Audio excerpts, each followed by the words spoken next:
Everyone, welcome to my channel. तो friends, आज की जो टिप्स हैं आप लोगों को बहुत ही ज़्यादा काम आने वाली है और घर के छोटे छोटे कामों में आपकी बहुत ही हेल्प करने वाली है। और इन टिप्स को अपनाकर आप आपका ढेर सारा पैसा और समय दोनों ही बचा सकती हो। बहुत ही यूज़फुल, बहुत ही कमाल की टिप्स है। चलिए फिर देख लेते हैं आज की टिप्स। फ्रेंड्स, प्लीज़ अगर आप मेरे चैनल पे नए हो तो प्लीज़ प्लीज़ प्लीज़ वीडियो को लाइक एंड शेयर और चैनल को सब्सक्राइब जरूर करें। तो यहाँ पे सबसे पहले टिप है चॉपर को लेकर।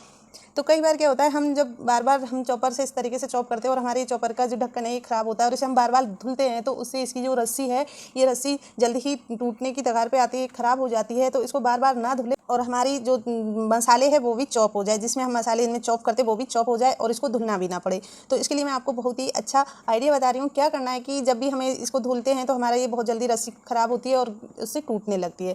तो इस तरीके से हमें सबसे पहले इसको क्लीन करना है, क्लीन रखना है। जब भी आपको चॉप करना हो, ये मैंने अभी क्लीन करके बताया आपको, लेकिन जब भी आपको चॉप करना है तो उसके लिए हमें क्या करना है, इस तरह की पॉलीथीन लेनी है। ये वाली पॉलीथीन हमारे अक्सर आती रहती है घर में और इस टाइप की 4 कुंक वाली पॉलीथीन ली, या फिर आप कोई भी पॉलीथीन यूज़ में ले सकती हो, लेकिन सॉफ्ट वाली ही आपको पॉलीथीन यूज़ में लेनी है। लेकिन ये मेरे को सबसे ज़्यादा अच्छी और इजी पॉलीथीन लगी तो इसको मैंने इस तरीके से लगाकर इसमें सेट कर दिया और बीच में से हल्का सा छेद कर दिया, जिससे कि हम इसे डोर को खींचे तो बहुत आसानी से खिंच जाए। और इस तरीके से इसके ऊपर हमें रखना है और रखने के बाद में फिर जिस साइड से हमारा जिस चॉपर का ढक्कन खुला है, जिधर से हमें डोर की रस्सी खींचनी है उस तरफ से आप इस तरीके से इसको खींचकर आपके जो प्याज है या लहसुन है, आप टमाटर है, जो भी इसमें चॉप कर रहे हो, ग्रेट कर रहे हो, उनको इस तरीके से आप ढक्कन पे से इनको ये ढक्कन पे ही रह जाएंगे और आपका ढक्कन बिल्कुल भी ख़राब नहीं होगा।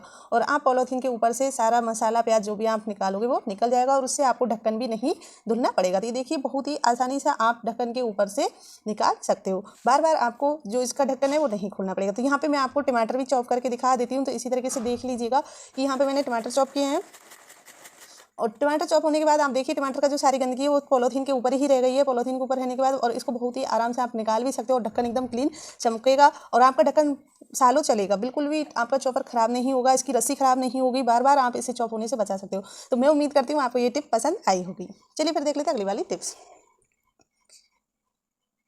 तो कई बार क्या होता है कि हमारे पास इस तरीके के जो कॉइन होते हैं वो रखे रखे कहीं पे हम रख के भूल जाते हैं और उनमें जंग लग जाती है। ये मेरे कॉइन थी और बच्चों ने गलती से कूलर में पटक दी थी और 1 साल से इसमें जंग लग गई पानी में रखे रखे। तो इसको किस तरीके से हमें निकालनी है तो आप लोगों के साथ में आज ये वाली टिप्स शेयर कर रही हूँ। मैंने खुद ने ट्राई किया है तो अब आप लोगों के साथ में शेयर की है। तो यहाँ पर सबसे पहले हमने इसमें कर दिया विनेगर, फिर लिया हमने बेकिंग पाउडर यानी कि मीठा सोडा और इनको अच्छे से मिक्स कर देना है। साथ में ही हमें 1 चम्मच इसमें लेना है नमक और तीनों सामान को मिला देना है और इसको हमें 10 मिनट के लिए छोड़ देना है।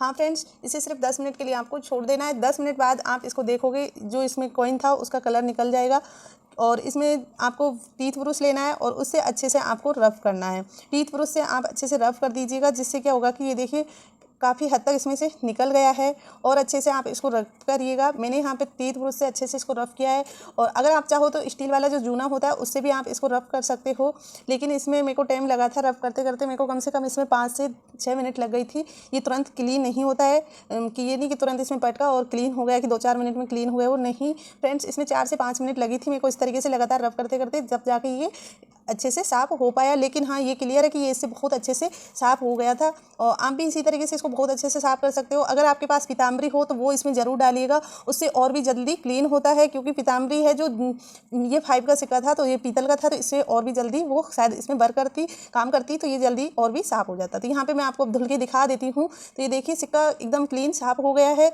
इसमें 5 से 6 मिनट लगी थी फ्रेंड्स, झूठ नहीं बोलूँगी, लेकिन ये बहुत अच्छे से साफ़ हो गया। तो आप इस तरीके के सिक्के अगर आपके पास ख़राब हो जाते हैं तो उनको फेंकिएगा नहीं प्लीज़ फ्रेंड। आप इस तरीके से इनको साफ़ कर सकते हो और आपके घर में जो पैसे हैं उनको आप बचा सकते हो, यूज़ ले सकते हो। तो मैं उम्मीद करती हूँ आपको मेरी ये टिप पसंद आई होगी। तो प्लीज़ प्लीज़ वीडियो को लाइक एंड शेयर ज़रूर करें। यहाँ पे है अगली टिप। इस तरह की कील जिसे हमें किचन में लगानी होती है, हमें कोई भी सामान टांगना होता है तो हम इसको लगाते हैं तो कई बार हमारे हाथों में लग जाती है, उंगलियों में लग जाती है, हम इसे सही से नहीं लगा पाते और ये दुख भी जाती है। तो इसको सही से कैसे लगाए तो उसके लिए मैं आपको बता रही हूँ। हमें क्या करना है, सबसे पहले इस तरीके की कंघी लेनी है, महीन दांते की कंघी लेनी है, हमें मोटे दांते की कंघी नहीं लेनी है, जिसमें इस तरीके से हम कंघी में जो ये कील है इसको हम फंसा देंगे। फंसाने के बाद में फिर हम इसको अच्छे से अब यहाँ पे जहाँ पे भी हमें कील लगानी होगी वहाँ पे हम कील लगा सकते हैं। इससे ना तो आपके हाथों में कहीं चोट लगेगी और ना ही आप इससे परेशान रहोगे। इसे बहुत ही इजीली आप लगा सकते हो। तो ये देखिए कितनी आसानी से मैंने इसको लगा दिया है। तो आप भी इसी तरीके से आपके घर में जहाँ पे भी आपको कहीं किचन में लगानी हो, रूम में लगानी हो, इस तरीके से आपको कपड़ा किचन का जो काम में लेते हैं हम वो वाला यूज में कपड़ा, तो उसको हम टाँग सकते हैं। तो हम घर में जो भी हमें काम पड़ता है उसके लिए हम कील को इस तरीके से लगा सकते हो। आपकी दिक्कत नहीं आएगी कि ये नहीं उसको बुलाओ इसको बुलाओ, किसी को बुलाने की जरूरत नहीं, आप खुद ही कंघी से कपड़े को लगा सकते हो। चलिए फिर मैं उम्मीद करती हूँ आपको ये वाली टिप भी पसंद आई हो। यहाँ पे इस तरीके के हमारे बच्चों के जो पास होते हैं रुमाल, वो ख़राब हो जाते हैं और उनको वो यूज़ में नहीं लेते हैं और फिर बाद में हम लास्ट में फेंक देते हैं। तो ये देखिए मेरे पास हैंकी थी बच्चों की और ये बिल्कुल ख़राब हो गई थी, उसे यूज़ में नहीं ले रहे थे तो वो डस्टबिन में फेंकने लायक हो गई थी। लेकिन मैंने सोचा इसे डस्टबिन में फेंकने से अच्छा है पहले हम इसे यूज़ लेके ही फेंकें। तो हमने सबसे पहले क्या किया, इसके कट कर लिया। हाँ फ्रेंड्स, इसको हमने छोटे छोटे पीसों में कट कर लिया है। तो इसको मैं कई हिस्सों में कट कर लूँगी। तो यहाँ पर मैं आपको बता देती हूँ कि हमें इसको किस काम के लिए यूज़ लेना है, कैसे यूज़ लेना है। जब ये खराबी हो गई है तो उसके बाद भी और भी ये काम आ सकती है। तो इस तरीके से आपको इसके 3 से 4-5 जितने भी आपको जितने छोटे बड़े, ज़्यादा छोटे हमें इसके कट नहीं करने हैं, बस इस टाइप के हमें इसके कट करने हैं, इतने जो हमारे काम में आ सके। तो आप भी इसी तरीके से इसके छोटे छोटे कट कर लीजिए। तो यहाँ पे मैं इनको इस तरीके से कट करने के बाद में फिर हम एक डिब्बा लेंगे, कंटेनर। आप कैसा भी कंटेनर ले सकते हो और उसमें इनको सबको इकट्ठा करके रख दीजिए। और इनको जब भी आपको यूज में लेना हो तो क्या करना है कि जैसे हमारे किचन में या बेड पे कहीं पे भी, ड्रेसिंग टेबल पे हमारे जब चाय वगैरह हम पीते हैं गिर जाती है, किचन में दूध गिर जाता है, गैस पे कहीं भी गिर जाता है, तो आप इससे अच्छे से साफ़ कर सकते हो। जैसे यहाँ पे हमारे दूध गिरा हुआ था तो इसको इस तरीके से मैंने बहुत ही ईजिली साफ़ कर लिया। और जिससे हमें कोई किचन का कपड़ा है उसको हम बार बार यूज़ तो ले नहीं सकते, इस तरीके से हम अगर बार बार यूज़ लेंगे उसमें महक आने लगेगी और वो ख़राब भी जल्दी हो जाएगा। तो यहाँ पे हम किचन पे जब भी हमें गैस पे कुछ भी सामान गिरता है तो इससे बहुत ही ईजिली ये सूख लेता है, क्योंकि इसमें उलन होती है, कॉटन का होता है, उलन का होता है, तो बहुत अच्छे से सोख लेता है। तो आप देख सकते हो कितनी ईजी ये साफ़ कर देता है। और उसके बाद आप इसको डस्टबिन में फेंक सकते हो, आपको टिश्यू पेपर या कुछ भी और लेने की ज़रूरत नहीं पड़ेगी। तो इस तरीके से जब भी आपको यूज़ में लेना हो तो इसमें से निकालिए और फिर आप इसमें वापस रख दीजिए। तो उम्मीद करती हूँ आपको ये टिप पसंद आई होगी। तो कई बार क्या होता है कि फ्रेंड्स हमारे अचानक से लाइट चली जाती है, मौसम के बारिश का मौसम हो, गर्मी हो, या फिर कभी भी हमारी लाइट चली जाती है और या फिर हमें लाइट धीमी चाहिए होती है, तो हम अक्सर फ़ोन को इस तरीके से किचन में जोड़ के रख देते हैं चला के, ताकि किचन में हल्का हल्का उजाला हो जाए। लेकिन अगर आपको और भी अच्छे से एक ही जगह जो उजाला होता है एक जगह ना हो, तो उसके लिए क्या करना है, इस तरीके से आप गिलास रख सकते हो कांच का, जिससे क्या होगा कि आपकी किचन में और भी अच्छे से उजाला फैलेगा। अगर आप इस तरीके से नहीं रखना चाहते हो तो आपको क्या करना है कि ये जो उजाला है ये और भी अच्छा दिखने लगे, तो उसको आपको क्या करना है कि उसके लिए आपको एक भरा हुआ गिलास लेना है, इस तरीके से पानी से भरा हुआ, जिससे क्या होगा कि आपकी किचन में और भी अच्छे से उजाला फैलेगा। जब पानी में फोक्स पड़ेगा तो उससे आपकी किचन में बहुत ही अच्छे से उजाला हो जाएगा। या फिर आपके रूम में आप जब भी धीमी लाइट जोड़ना चाह रहे हो, लाइट नहीं है, तो आप फ़ोन को इस तरीके से रख दीजिए और बेड पर कहीं पर भी, तो आप उजाला कर सकते हो। मैं उम्मीद करती हूँ आपको ये वाली टिप्स पसंद आई होगी।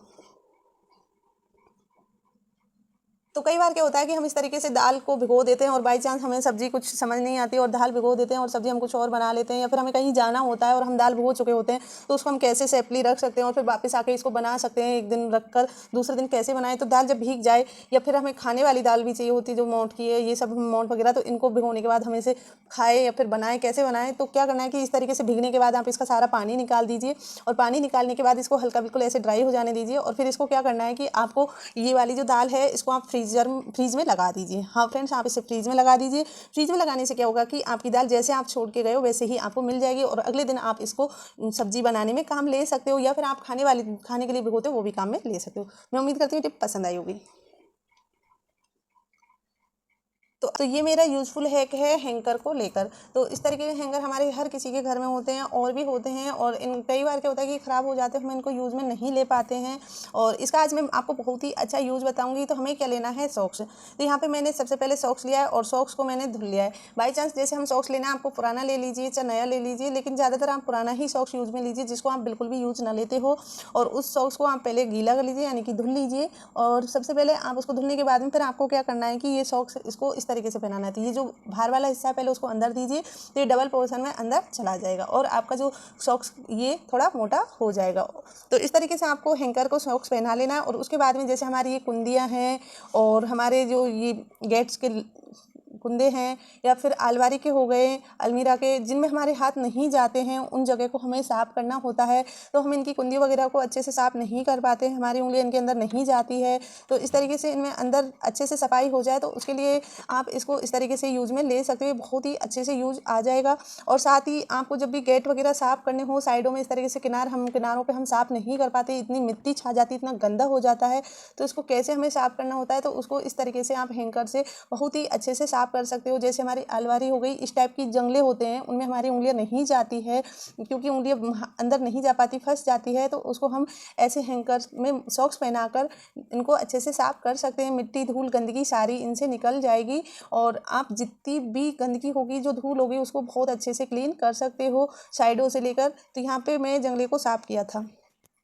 तो आप इस तरीके से सब जंगले, अलमारी, अलमीरा, उनकी गेट, कुंदी वगैरह सबको अच्छे से साफ़ कर सकते हो। तो मैं उम्मीद करती हूँ आपको मेरी ये टिप्स पसंद आई होगी। प्लीज़ प्लीज़ प्लीज़ वीडियो अच्छी लगी हो तो लाइक ज़रूर करिए, शेयर करिए, और चैनल पे अगर आप नए हो तो प्लीज़ चैनल को सब्सक्राइब करना बिल्कुल ना भूलें। और आप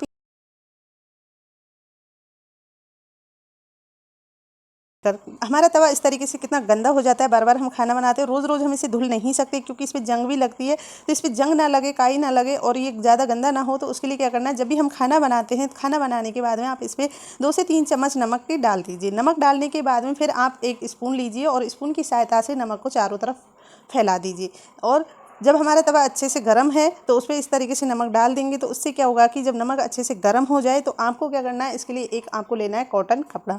जी हाँ फ्रेंड्स, एक कॉटन कपड़ा लीजिए और इस तरीके से कॉटन कपड़ा लेकर फिर नमक को अच्छे से तवे पर रफ करिए। आपने पहले देखा होगा तवा कितना गंदा था और अभी आप देखना आप ही के सामने तवा कितना क्लीन साफ हो जाएगा। कैसा भी जंग लगी हो, कितना भी खराब हो या फिर रोटी जली हुई भी लगी रह जाती है, सबको एकदम क्लीन साफ कर देता है। जब भी आप खाना बनाओ, खाना बनाने के बाद तुरंत इस तरीके से नमक डाल दीजिए। नमक डालने से आपका तवा एकदम क्लीन साफ हो जाएगा। तो यहाँ पे देखिए इस तरीके से मैंने तवे पे नमक को अच्छे से रगड़ दिया था। इस तरीके से रगड़ने से जो नमक की जंग काई जो भी थी सब साफ़ हो गई है। तो अब मैं इस नमक को हटा के आपको दिखाती हूँ कि मेरा तवा कितना साफ़ हो गया है। तो इस तरीके से आप घर में जब भी खाना बनाओ उसके बाद नमक डाल दीजिए। तो ये देखिए फिर आपके सामने मैंने कोई इसको चेंज नहीं किया, कुछ नहीं किया है और तवा को आप देख सकते हो एकदम क्लीन साफ़ हो गया है। तो इसी तरीके से आप जब भी खाना बनाओ उसके बाद आपके तवे को एकदम क्लीन साफ़ कर सकते हो। तो मैं उम्मीद करती हूँ आपको मेरी ये टिप पसंद आई होगी। तो इसी तरह की यूज़फुल टिप देखने के लिए प्लीज़ प्लीज़ वीडियो को लाइक करें। चलिए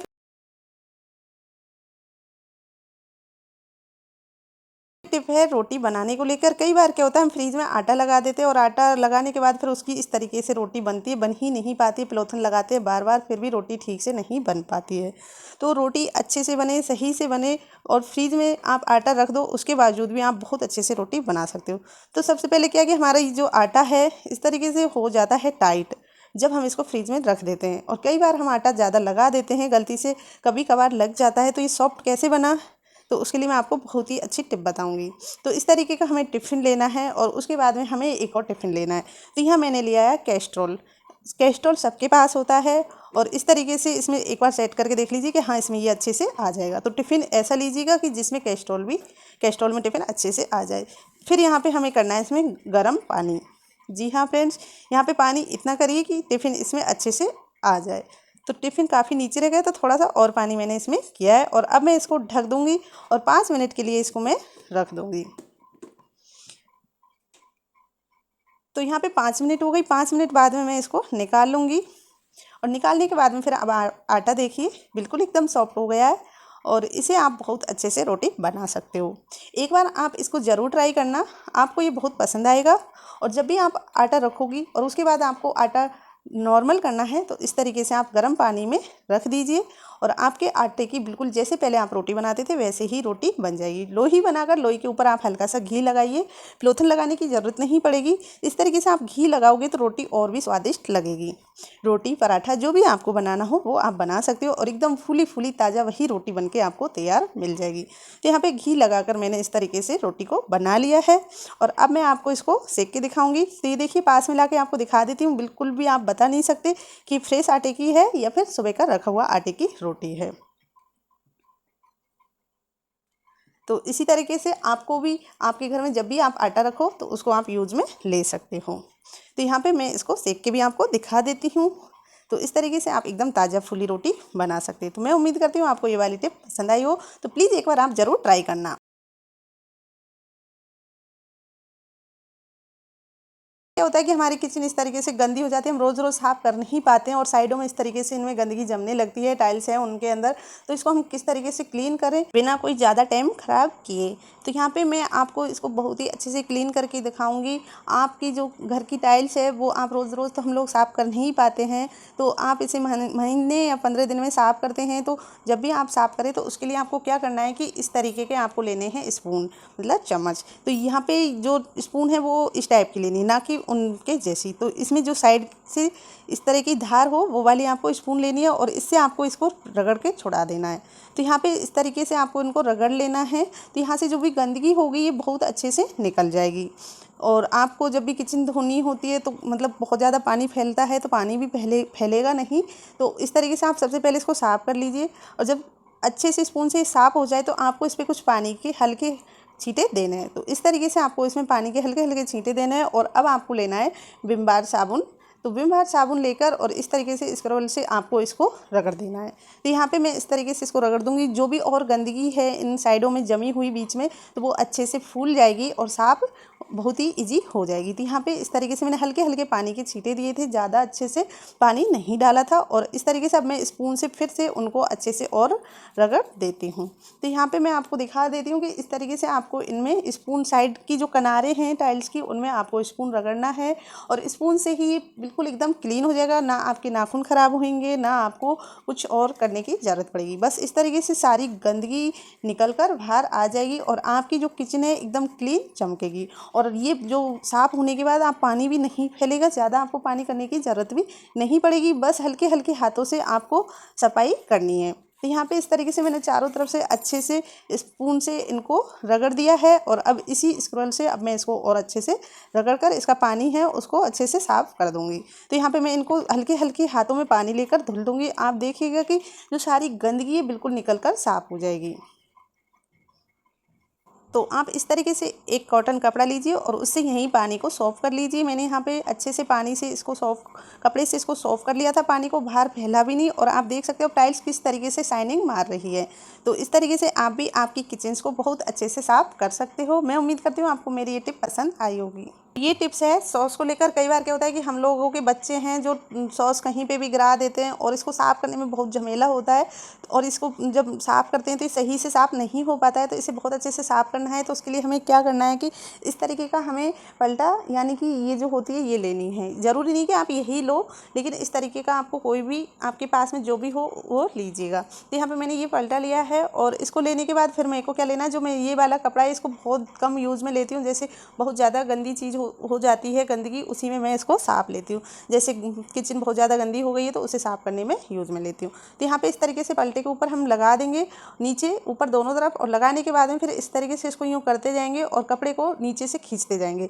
धीरे धीरे कपड़ा खींचते जाना है और हमें ये आगे सरकाते जाना है। तो इस तरीके से आप कपड़ा खींचते जाइएगा और जो सॉस है वो आपका पूरा कपड़े में आ जाएगा। तो यहाँ देखिए आप कहीं बता नहीं सकते हो कि आपका सॉस कहाँ लगा है। तो इस तरीके से आप आपके घर को एकदम क्लीन साफ कर सकते हो। तो मैं उम्मीद करती हूँ आपको ये बात। तो जब भी आप खाना बनाएं तो उसके बाद में आपको क्या करना है कि गरम गरम तवे पर आपको 1 चम्मच भर के कॉफ़ी डाल देनी है। तो हाँ फ्रेंड्स, यहाँ पे मैंने तवे पे एक पैकेट थी तो पूरी इस पर डाल दिए। इसको डालने से क्या होगा, इसको हल्का जलाना है, मतलब इस तरीके से। इसकी जो स्मेल है, धुआं है, किसी किसी को बहुत पसंद होती है और किसी किसी को ये ना भी पसंद होती है। लेकिन इसकी जो धुआं है वो मच्छर मक्खी इनको दूर करती है और घर में जितनी भी नकारात्मक ऊर्जा उसको भी दूर करती है, यानी कि नेगेटिविटी को दूर करती है। तो इसलिए आप जब भी खाना बनाओ शाम की टाइम पर, तो शाम की टाइम एक बार 1 चम्मच भर के आप कॉफ़ी पाउडर तवे पर डाल दें और इस तरीके से डालते हुए इसको चलाते रहना है। और इसकी जो गंधक है वो घर में फैलनी चाहिए। इससे फैलने से आपके घर की जो भी नेगेटिविटी है वो दूर होती है और घर में मच्छर मक्खी सब दूर जाते हैं। इसकी महक से मच्छर मक्खी दूर भाग जाते हैं। तो इस तरीके से आप जब भी खाना बनाओ और खाना बनाने के बाद में कॉफ़ी पाउडर ज़रूर तवे पर डालें और इससे आपका तवा भी बहुत अच्छे से साफ़ हो जाएगा। तवा हमको शाम के टाइम धुलना होता ही है खाना बनाने के बाद में। तो एक बार इस को ज़रूर ट्राई करें। तो यहाँ पे मैंने तवे पर कॉफ़ी पाउडर डाल दिया था और इसको अच्छे से चलाती रही और इसकी जो स्मेल है वो पूरे घर में अच्छे से फैल गई थी और इससे तवा भी एकदम क्लीन साफ़ हो गया। तो अब मैं इसको उतार के आपको दिखा देती हूँ। तो इसको मैं धुल देती हूँ, साथ में इसका पानी किया था। तो पानी करने के बाद इसको अच्छे से मैंने रब कर लिया और फिर इसको मैं धुलकर आपको दिखाती हूँ। बस आपको जूने से ही इसको साफ़ कर देना है, आपके कोई पैसे भी नहीं लगने वाले और ये ऐसे ही एकदम क्लीन साफ़ हो जाएगा, इसमें कुछ भी डालने की ज़रूरत नहीं है। तो यहाँ पे मैं इसके पानी को डाल देती हूँ और ये देखिए एकदम से क्लीन साफ़ हो गया है। तो मैं उम्मीद करती हूँ आपको मेरी ये टिप्स पसंद आई होंगी। तो प्लीज़ वीडियो को लाइक एंड शेयर करें, जितना हो उतना मेरे चैनल को सपोर्ट करें। इसी तरह की यूज़फुल टिप एंड ट्रिक्स देखने के लिए चैनल को सब्सक्राइब करना बिल्कुल ना भूलें। तो फिर मिलूँगी आपको नेक्स्ट वीडियो में। तब तक के लिए friends, Radhe Radhe all of you friends.